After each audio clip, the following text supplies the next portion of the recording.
Bismillahirrahmanirrahim. Alhamdulillahirabbil alamin. Wa bihi nasta'in ala umurid dunya waddin. Wassalatu wassalam ala khairil anbiya wal mursalin sayyidina maulana Muhammadinil amin wa ala alihi wa sahbihi wat tabi'in wa man tabi'ahum bi ihsanin ila yaumiddin. Qala al-musannif rahimahullah wa nafa'ana bi ulumih. Yang ke-13, adab-adab hari Jumat.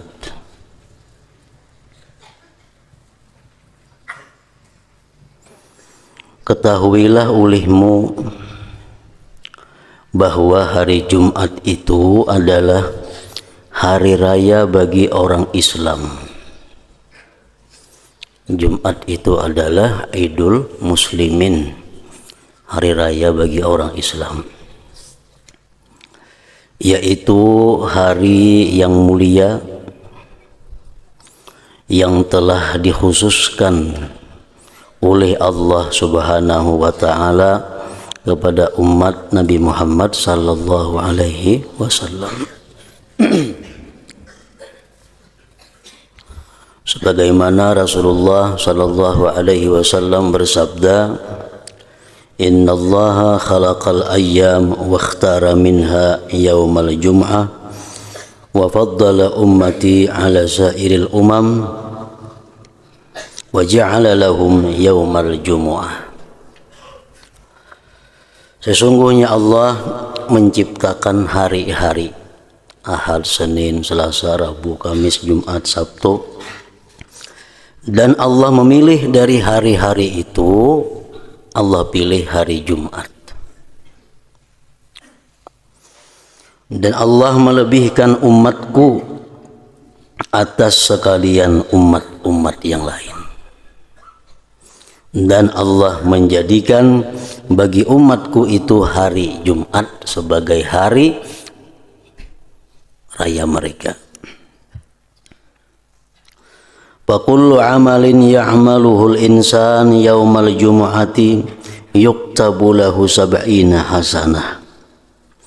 Tiap-tiap amal yang dilakukan oleh manusia pada hari Jumat itu, tiap-tiap ibadah yang dilakukan oleh manusia pada hari Jumat itu ditulis baginya 70 kebaikan.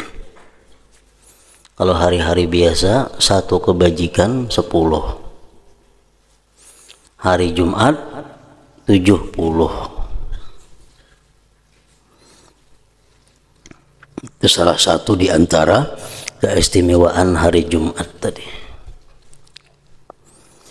Fa idza mata yaumal jumu'ati aw lailatal jumu'ah ghafarallahu lahu ma taqaddama min dhanbihi wa ma ta'akhkhar. Apabila mati seseorang pada hari Jumat atau malam Jumat,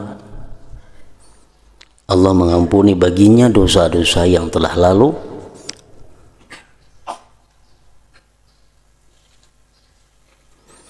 dan dosa yang akan datang. Dalam hadis lain disebutkan, man mata yaumal jumu'ah aw lailatal jumu'ah kutiba lahu ajru syahid wa wuqiya fitnatal qabr. Barang siapa yang mati pada hari Jumat atau malamnya, ditulis baginya pahala mati syahid dan dipeliharakan daripadanya fitnah kubur. Asal yang mati itu orangnya muslim, asal yang mati itu orangnya Islam dan beriman. Kalau orang kada beriman, orang kafir, walaupun mati hari Jumat, walaupun mati malam Jumat, itu kada ada hubungannya, karena syaratnya mesti iman dan Islam. Hadis menyatakan bahwa siapa yang mati pada hari Jumat atau malam Jumat ditulis baginya pahala syahid dan dipeliharakan daripadanya fitnah kubur. Artinya selamat menghadapi ujian munkar dan nakir. Kayak apa andai kata kita melihat ada orang-orang yang suka mabuk, ada orang yang suka judi, ada orang yang kada sembahyang, matinya hari Jumat. Itu antara dua. ada kalanya orang tersebut mati dalam keadaan tidak ada iman, artinya imannya dicabut sebelum mati.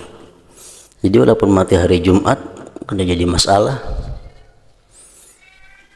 walaupun matinya malam Jumat kena jadi soal karena imannya sudah dicabut sebelum mati. Nah, atau boleh juga orang itu ada punya keistimewaan tertentu di sisi Allah yang kita kada tahu.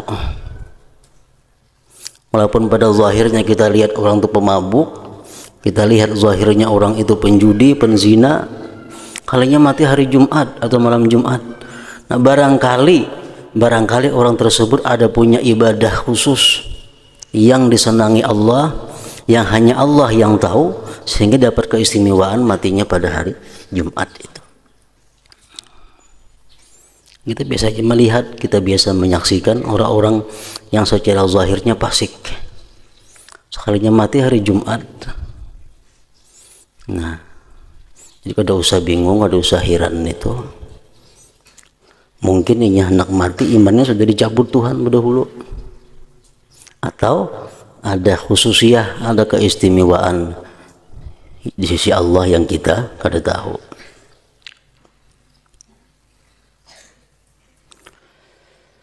Dan pada hari itu, hari Jumat maksudnya, ada satu saat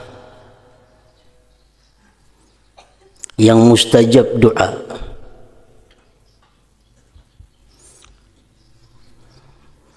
Satu saat itu artinya bukan 1 jam kada. Itu hitungan lahzah, hitungan detik. Nah, jadi di hari Jumat itu ada detik-detik. Artinya kalau kita berdoa panjang limpua sudah. Itu hitungan detik saja. Dan pada hari itu ada satu saat yang mustajab doa. Ada detik-detik yang mustajab doa, tiada membetuli akan saat itu oleh seseorang yang mukmin dengan doanya, kecuali Allah akan memberi apa saja yang ia minta. Allah berikan apa? Aina ma yurid, benda yang dia kehendaki, asalkan benda itu memang ada jatah untuk kita. Misalnya kita dijatahkan oleh Allah naik haji, kan ada jatah dalam takdir ketetapan Allah pada masa azali, pada masa bahari, pada alamul arwah. Kita ini dicatatnya ada orang, termasuk orang yang naik haji, berarti kita ada jatah ngarannya. Nah, kenapa kita hari Jumat berdoa, ya Allah, aku minta kepada Engkau supaya naik ke haji pada ini tahun. Pas kita berdoa itu di saat detik-detik yang mustajab tadi. Nah, pada tahun itu dia naik haji. Pada tahun itu juga dia naik haji. Tapi kalau sesuatu itu yang kita minta itu kebetulan di luar jatah kita, di luar jatah, kita ditakdirkan Allah kadang naik haji ini tuh. Pas kita hari Jumat, detik-detik yang mustajab itu kita berdoa, ya Allah, hamba minta naik haji, maka jatahnya kadang naik haji nih. Nah, digantikan Allah dengan yang lebih baik pada itu dan disimpankannya untuk dinikmati di akhirat kaina. Jadi tergantung adanya jatah atau kada jatah itu dulu di situ.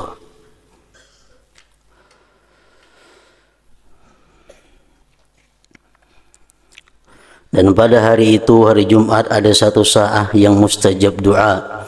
Tiada membetuli akan saat itu oleh seseorang yang mukmin dengan doanya, kecuali Allah akan memberi apa saja yang ia minta. Lalu apabila saatnya itu yang berbeda-beda pendapat antara para ulama. Ada yang mengatakan habis sembahyang subuh hari ini tadi, ada yang mengatakan jam sekian, ada yang mengatakan waktu khatib di atas mimbar, ada yang mengatakan waktu khatib turun dari mimbar menuju tempat imam, ada yang mengatakan menjelang tenggelamnya matahari, ada yang mengatakan waktu khatib duduk di antara dua khutbah. Nah, itu pendapat-pendapat ulama. Ini rancak biasa kita waktu khatib duduk antara dua khutbah, kita angkat tangan kalau toh berdoa di situ. Jangan mengatakan selawat si muazin itu.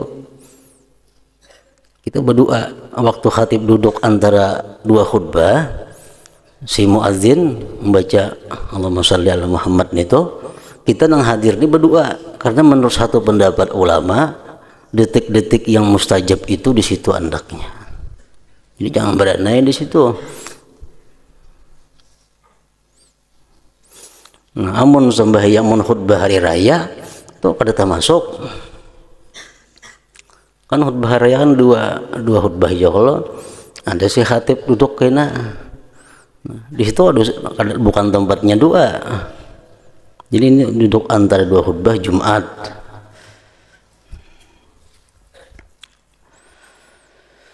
Maka bersiap-siaplah engkau menghadapi hari Jumat itu mulai dari petang hari Kamis. Lagi maka hendaklah engkau membersihkan pakaianmu dan memperbanyak mengucap tasbih dan istighfar mulai daripada petang hari Kamis, karena masa itu sudah menyamai kelebihan hari Jumat. Kamarian Kamis itu sudah masuk hari Jumat.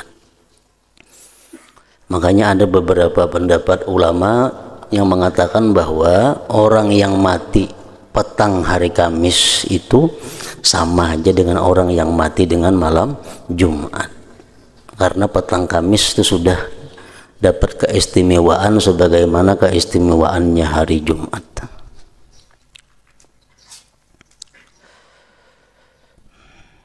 Bahkan ada pendapat ulama yang mengatakan mulai habis zuhur hari Kamis.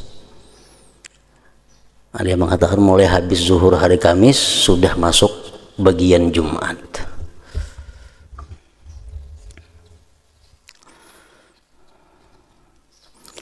Dan berniatlah engkau untuk berpuasa pada hari Jumat. Itu andai kata kita puasa hari Jumat itu kadang melemahkan tubuh kita untuk melakukan pekerjaan-pekerjaan Jumat. Dan berniatlah engkau untuk berpuasa pada hari Jumat, tetapi hendaklah puasa itu engkau sertakan dengan puasa hari Kamis atau puasa hari Sabtu, karena ada larangan bagi mengkhususkan puasa pada hari Jumat saja. Makruh ujar puasa hari Jumat saja. Makruh. Makruhnya bukan makruh puasanya, ada puasa tetap berpahala. Makruh itu makruh dari segi kita menetapkan waktu hanya Jumat itu puasa. Makruhnya hanya makruh dari segi kita menetapkan puasa itu hari Jumat. Kalau puasanya ada makruh, ada makruh. Sama halnya orang yang menetapkan tahajud malam Jumat atau malam Senin atau malam Selasa atau ini bila malam Jumat tahajud, malam lain berai. Itu makruh. Makruh dari segi menetapkan satu malam untuk tahajud. Maksudnya tahajud terus menerus tahajud itu. Nya kada malam Jumat tahajud, nya pas runda ke malam itu. Jadi tahajud. Nah, sembahyangnya kada makruh, tapi menetapkannya itu yang makruh. Dan yang makruh sembahyang aja, lain pada sembahyang kada makruh. Misalnya malam Jumatnya membaca salawat 10.000 atau 1.000, membaca zikir sekian ribu, malam lain berai, itu kada makruh. Yang makruh sembahyang tahajud kah, apakah khusus malam Jumat. Nah, itu makruh dari segi menetapkannya itu. Kalau sembahyangnya berpahala aja.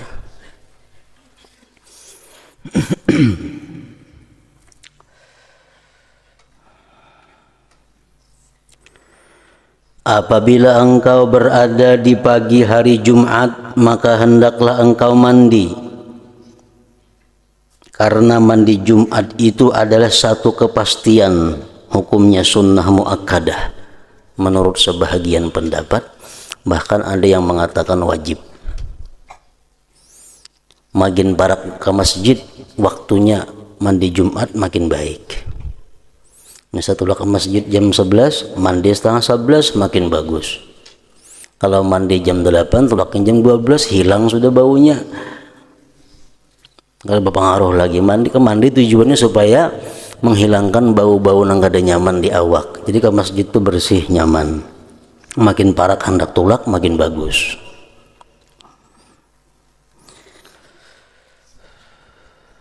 Apabila engkau berada di pagi hari Jumat, maka hendaklah engkau mandi, karena mandi Jumat itu adalah satu kepastian. Hukumnya sunnah muakkadah atas setiap orang yang baligh, orang yang diwajibkan sembahyang Jumat. Bagi perempuan-perempuan yang kada ke masjid, kada usah mandi sunat Jumat, karena ini kada baca ke masjid. Lain hari raya. Nah kalau hari raya itu mandi karena hari rayanya.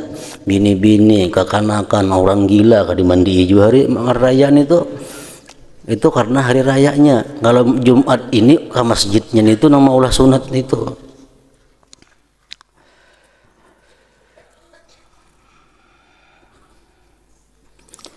Dan bersungguh-sungguhlah engkau dalam menyucikan badanmu dengan mencukur bulu ari-ari misalnya, dan mengendam misi misalnya, memotong kumis dan memotong kuku, dan menggunakan siwak, dan segala cara-cara bersuci. Kemudian ambillah perhiasanmu dengan pakaian yang putih. Pakaian putih itu disunatkan di tiap-tiap waktu. Jadi pakaian putih itu sekalinya sunatnya bukan hanya untuk Jumat, bukan hanya untuk sembahyang Jumat, tiap-tiap waktu dianjurkan berpakaian putih. Karena putih merupakan warna yang paling disukai oleh Allah Subhanahu wa Ta'ala.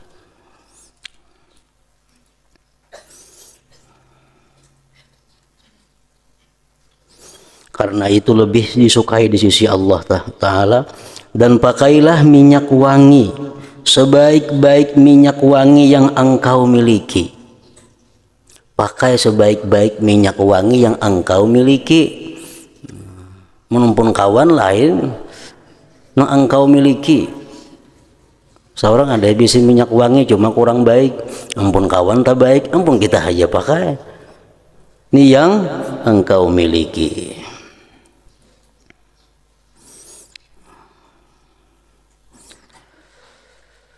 Minyak wangi berharum-harum termasuk kesenangan Rasulullah Sallallahu Alaihi Wasallam di dalam dunia ini. Nah, jadi para ulama menjelaskan, menerangkan kepada kita cara berminyak harum yang baik itu macam apa. Supaya berminyak harum itu di samping dapat harumnya dan dapat pahalanya. Ujar mereka menyebutkan, para ulama kita menjelaskan bahwa berminyak harum itu menjadi baik, menjadi pahala apabila kita punya niat yang baik. Punya niat yang baik. Yang pertama, niat kita berminyak harum itu adalah ibtigha mardatillah, menuntut kesenangan Allah. Karena Rasulullah bersabda, man tatayyaba lillah jaa yaumal qiyamah wa rihuhu atyabu min rihil misik. Barang siapa yang berharum-harum karena Allah, maka dia datang pada hari kiamat, baunya dia lebih harum daripada bau kasturi. Jadi berminyak harum, tujuan kita pertama adalah ibtigha mardatillah, menuntut keridhaan Allah. Yang kedua, berminyak harum tujuan kita apalagi ittiba' sunnati Rasulillah sallallahu alaihi wa alihi wasallam, mengikuti sunnah Rasul, mengikuti sunnah Nabi. Padahal Rasulullah berminyak harum itu daripada kepada aja. Awak sidin pun walaupun kada berminyak harum tetap semerbak. Badan sidin walaupun sidin kada berharum-harum tetap bau harum. Bahkan mengalahkan harum minyak harum yang paling harum. Sahabat Nabi tahu di sini bekas Rasulullah duduk karena ada bau bekas harumnya. Sahabat-sahabat Nabi tahu bahwa ini jalan pernah diliwati oleh Rasulullah karena ada bekas baunya. Orangnya kan ada lagi, sudah hilang, tapi bekas yang berjalan bau harum itu masih ada. Nah, jadi kalau beliau itu berminyak harum itu hanya untuk taklim, mengajarkan kepada kita. Nah, kita berminyak harum untuk mengikuti sunnah. Wa min nashriti bihi ta'attaratit turuq wal manazil. Wa min nashriti bihi ta'attaratit turuq wal manazil. Dan dari semerbak bau harumnya Rasulullah, jalan-jalan pun, tempat-tempat pun menjadi harum. Yang kedua, kita berminyak harum itu tujuannya adalah tarwihul malaikah, menyenangkan malaikat.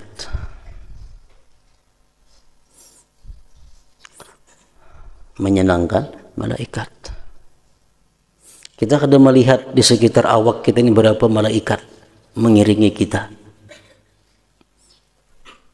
Makinnya orang takwa, makinnya orang yang saleh, makin banyak malaikat mengiringinya, malaikatur rahmah. Jadi bukan hanya mengiringi kita ini malaikat rakib atid, kada, lebih daripada itu. Ada malaikat hafazah, malaikat yang menjaga diri kita. Kita guring, pernahlah samut masuk ke hidung kita, pernah samutlah masuk ke telinga kita. Kada bisa dengar kita lagi orang guring memasukkan samut. Kenapa? Karena ada malaikat hafazah yang menjaga kita. Nah, malaikat yang di sekeliling kita ini, kalau kita harum, nyaman inya. Kita kada harum kayak kita juga, kawan kada harum ya apa? Nyaman lah.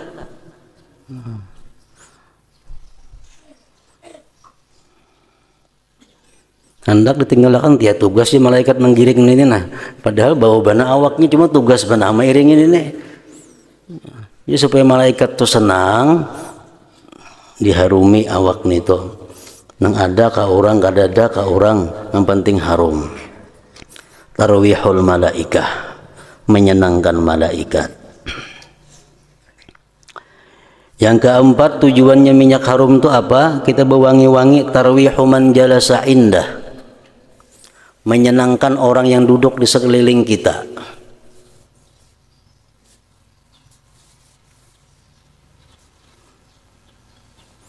Kawan dihiga nyaman duduk juga, bau harum.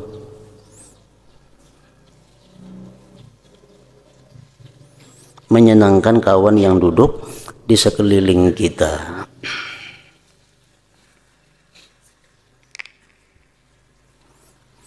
Yang kelima, tujuannya berminyak harum apa? Dab'u rawaih al-mu'diyah li ghairi. Dab'u rawaihil mu'diyah li ghairi artinya menolak bau-bau nang kada nyaman bagi orang lain.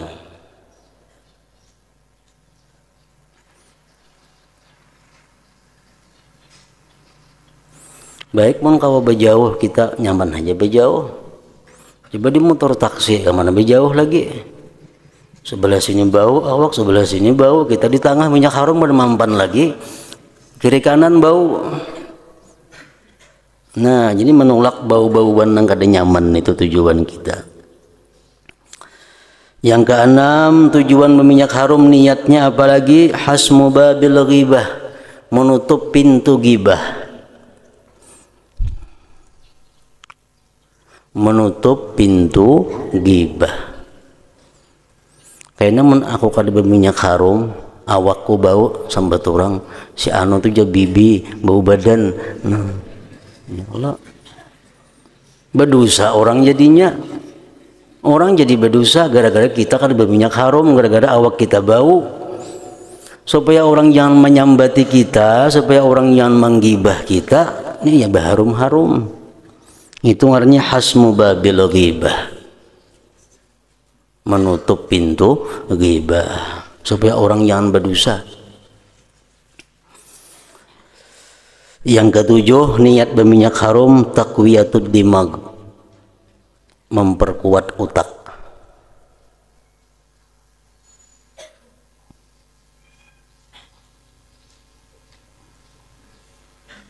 Itu sudah diuji.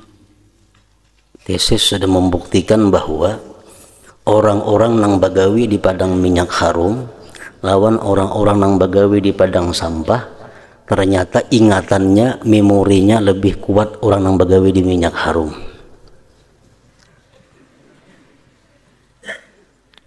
Hafalannya kuat orang nang bagawi di minyak harum ketimbang orang bagawi di tempat bau-bau nang kada nyaman.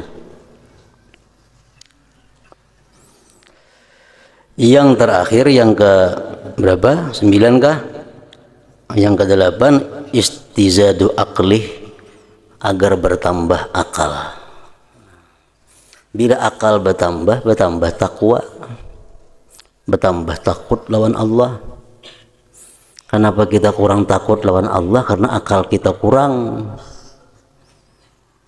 Nah, itu paling baik fungsi minyak harum, menambah akal kita. Imam Syafi'i berkata, man taba rihuhu zada aqluhu. Siapa harum baunya, maka bertambahlah akalnya. Nah, jadi 8 macam kita berniat berminyak harum, 8 macam dapat pahala. Sekali kita berniat nih tuh, sekali pertama aja berniat minyak sahaja aku berminyak harum untuk mencapai keridaan Allah. Yang kedua, mengikuti sunnah Rasulullah Sallallahu Alaihi Wasallam. Yang ketiga, menyenangkan malaikat. Yang keempat, menyenangkan orang-orang yang di sampingku. Yang kelima, menolak bau nang kada nyaman bagi orang lain. Yang keenam, menutup pintu ghibah, menutup pintu ghibah. Yang ketujuh, memperkuat otak. Yang kedelapan, menambah akal. Sekali hari ini aja berniat, kayaknya isok saja aku berminyak harum, niatnya kayak semalam. Nah itu aja lagi, lagi kayak itu aja niatnya kayak semalam.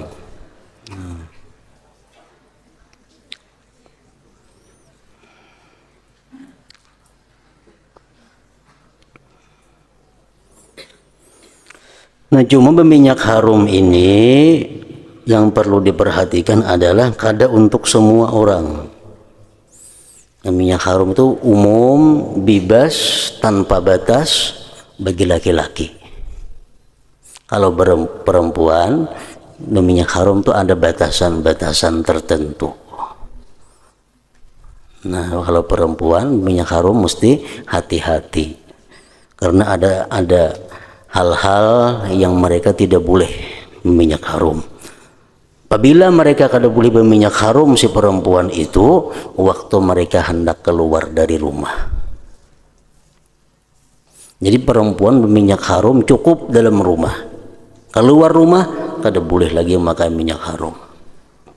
Hendak ke masjid walaupun hendak ke masjid. Hendak ke pengajian walaupun hendak ke pengajian, kada usah berminyak harum. Cukup memakai anti bau kada nyaman aja. Lawan tawas saja kah? Kan tawas itu kada harum, cuma kada menimbulkan bau kada nyaman. Nah cukup itu, kada usah pakai harum-haruman. Rasulullah Sallallahu Alaihi Wasallam bersabda, ujar Nabi, ayyuma imra'atin kharajat min baitiha mutatayyibah turidul masjid lam yaqbalillah laha salatan hatta tarji'a fataghtasila minha ghuslaha minal janabah.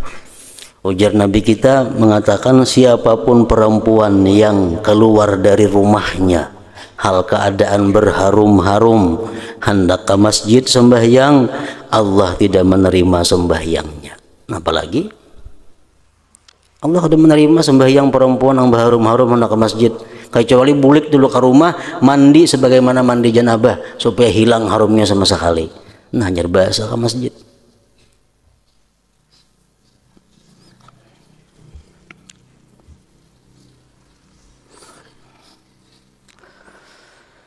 Nah, sesudah berminyak harum dengan minyak harum yang sebaik-baik engkau miliki, setelah itu bersegeralah engkau pergi ke masjid dan berjalanlah dengan perlahan-lahan dan dengan penuh ketenangan. Dalam hal ini Rasulullah sallallahu alaihi wasallam bersabda, "Marraha fi sa'atil ula faka'annama qarraba badanah wa marraha fi sa'atis tsaniyah faka'annama qarraba baqarah wa man raha fi sa'atis tsalitsah faka'annama qarraba kabsha wa man raha fi sa'atir rabi'ah faka'annama qarraba dajajah wa man raha fi sa'atil khamisah faka'annama qarraba baydah." Qala fa idza kharajal imam tuwiyatis suhuf wa rufi'atil aqlam wa ijtama'atil malaikah indal mimbar yastami'una dzikr. Artinya, siapa yang pergi ke masjid pada hari Jumat pada jam yang pertama, maka seakan-akan ia berkurban seekor unta. Dan siapa yang pergi pada jam yang kedua, maka seakan-akan ia berkurban seekor lembu. Dan siapa yang pergi pada jam yang ketiga, maka seakan-akan ia berkurban seekor kibas. Dan siapa yang pergi pada jam yang keempat, maka seakan-akan ia berkurban seekor ayam.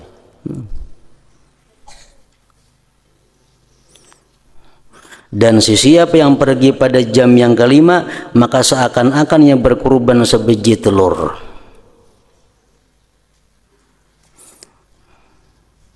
Jadi dibagi ya waktunya, mulai timbul matahari sampai anggaplah jam 12 bagi 6. Nah, jadi amun kada suah amalakan itu, amalakan sekali barang seumur hidup, supaya beban ilmu yang ada pada kita sudah ditunaikan. Kita membaca sudah hadisnya, mendengar beberapa kali nar hadis ini sudah kada tak amalakan juga mati. Nah, kayaknya kita dituntut kenapa kada mengamalkan itu. Mungkin kita pernah sekali barang seumur hidup ada sudah kita keringanannya, bahwa kita sudah memperdulikan, sudah mengamalkan. Walaupun sekali seumur hidup, tolak mulai sembahyang subuh ke masjid,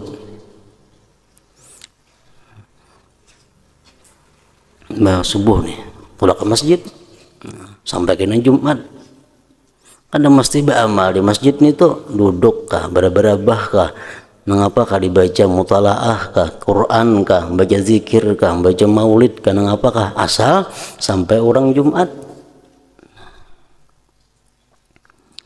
niatnya i'tikaf. Nah, kayaknya pang rasa itu lak nang jam nang kedua, jam nang ketiga. Jadi supaya kita beban ilmu itu kada ada lagi pada diri kita. Itu juga sembahyang witir. Kita tahu witir paling sedikit 1, paling banyak 11. Nah, amalakan yang 11 itu kada kawarancak sekali barang seumuran asal biasa menggawi sembahyang witir nang 11 rakaat. Sembahyang duha paling banyak 8 rakaat, paling sedikit 2, hingga 2 aja yang digawi seumur hidup. 8-nya kada biasa. Nah, sekali barang nang 8 itu digawi, nang 6, nang 4, supaya kita merasai ilmu yang diberikan Allah tuh kayak apa. Kayak itu mestinya.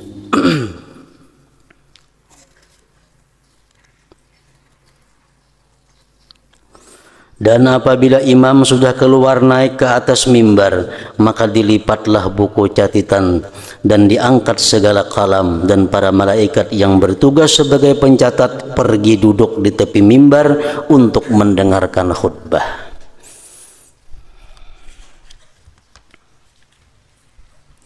Dan diriwayatkan Dan diriwayatkan bahwasanya kadar hampir seseorang hamba ketika melihat Allah pada hari kiamat nanti adalah berdasarkan kepada kadar segeranya orang itu pergi ke masjid.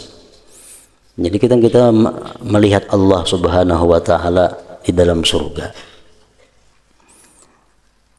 Kedekatan kita melihat Allah dalam surga itu tergantung kelamaan kita duduk di masjid menunggu Jumat itu.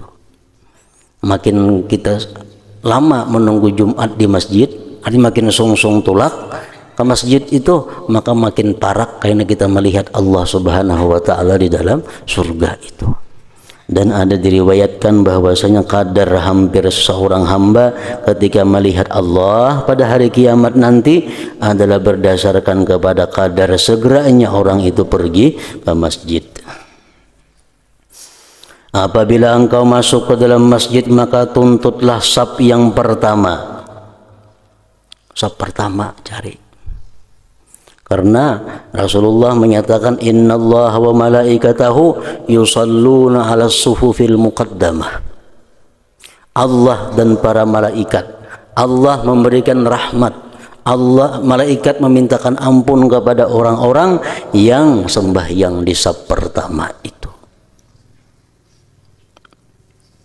Hadis lain mengatakan law ya'lamun nas ma bin adzan wa saffil awal thumma lam yajidu illa ayyastahimu alaihi lastahamu. Andai kata manusia, kata Rasulullah, mengetahui betapa besarnya pahala azan dan pahala saf pertama itu, kemudian mereka berebut kada dapat kecuali berundi, niscaya mereka berundi. Nah, itu saf pertama.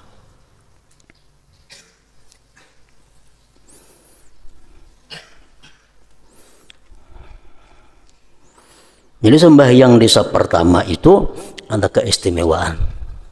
Apa keistimewaannya? Ya tadi Allah selalu mencurahkan rahmat kepada dia, malaikat selalu memintakan ampun kepada Allah terhadapnya.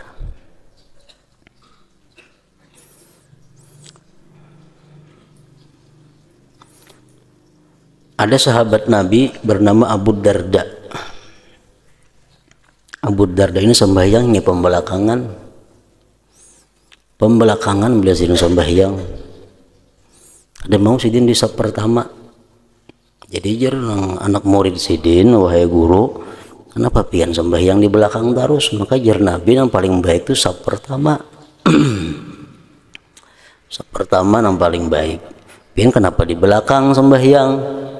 Nah, ujar sidin menjawab, Abu Darda menjawab, innallaha idza nazara ila abdin bis salah wa faralahu wa liman wara'ahu.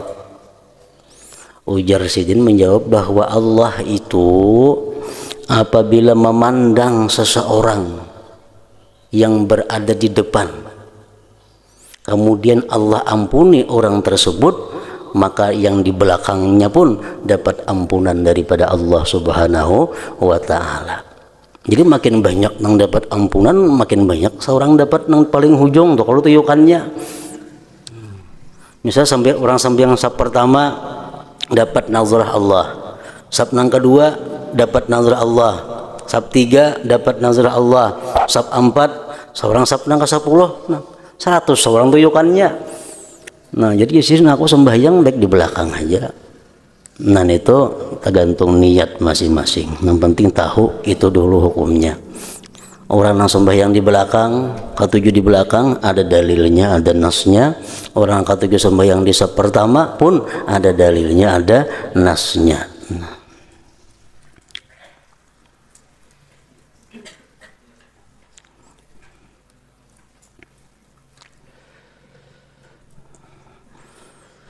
Apabila engkau masuk ke dalam masjid, maka tuntutlah saf yang pertama, tetapi jikalau orang sudah ramai, maka janganlah engkau melangkahi bahu-bahu mereka. Namun datang terlambat, jangan nak di saf pertama, saf belakang. Niatakan ampun Abu Darda tadi. Sama aja lawan saf pertama dapat pahalanya juga. Ini datang berudi anak pemuka, lalu orang dilangkah-langkahi, nah itu nang kada boleh. Ada aja disediakan pahala nang sembahyang di saf pertama gana pahalanya. Pembelakangan pun ada juga pahalanya bagi mereka yang kada sampat. Jangan bahas dari pembelakangan tuh salah nih tuh. Orang kamar kada aku nggak pertama aku baik di belakangnya itu salah pulang nih tuh. Pertama mesti diisi. Kalau kada kita pertama di belakang kada salah juga, ada juga dapat bagiannya. Ini mentang-mentang tahu itu hadis, lalu di belakang pertama kada berisi lah. Nah kada mau kayak itu.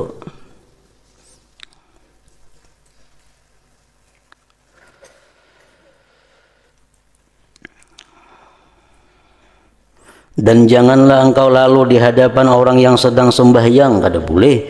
Dan pilihlah tempat duduk yang berdekatan dengan dinding atau tiang, sehingga orang tidak melintasi di hadapanmu. Dan jangan engkau duduk di dalam masjid itu kecuali setelah engkau kerjakan sembahyang sunat tahiyatul masjid.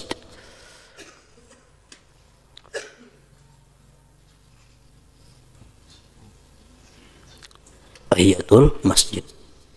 Makanya rancak orang azan tuh, kalau orang terlambat datang, sudah orang azan hanya datang.